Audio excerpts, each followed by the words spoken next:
In less than an hour, so-called humanitarian corridors are set to open to civilians trying to leave the war zones. But Ukraine has not agreed to the conditions since many of Russia's proposed routes will lead Ukrainians out of the country to Russia or Belarus. Now take a look at this video coming into our newsroom showing the latest Russian aggression. It shows enormous flames breaking out at two oil depots in a region just outside of Kyiv after Russian airstrikes. No one was injured, but people nearby were evacuated and crews were able to isolate the flames.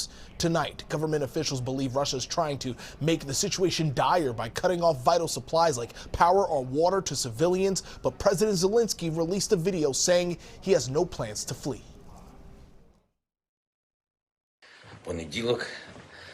For the first time since the start of the invasion, Ukrainian President Volodymyr Zelensky spoke from inside his office with a direct message towards Russians. He isn't going anywhere. Zelensky from his cell phone showing off the Kyiv skyline before sitting down for his address.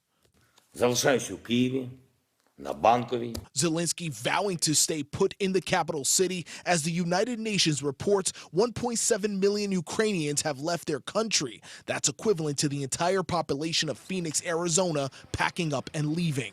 Some families staying together and others shedding tears forced to separate from their loved ones. Volunteers in Poland doing what they can to comfort families through these uncertain times.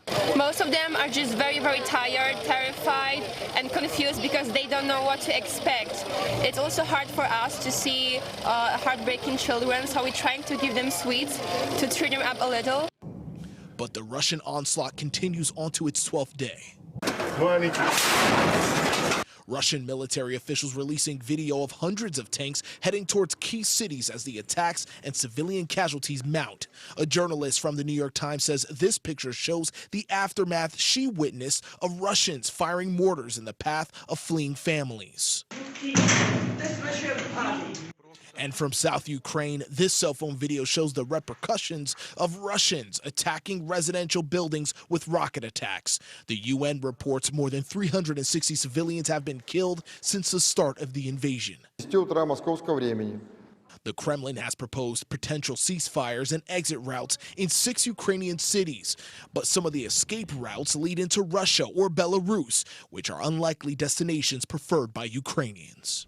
And Zelensky has asked for a no-fly zone again or more planes to help in the fight, but the U.S. ambassador to NATO has repeated that the United States and NATO do not plan to support a no-fly zone over fears of escalating the invasion into a global war.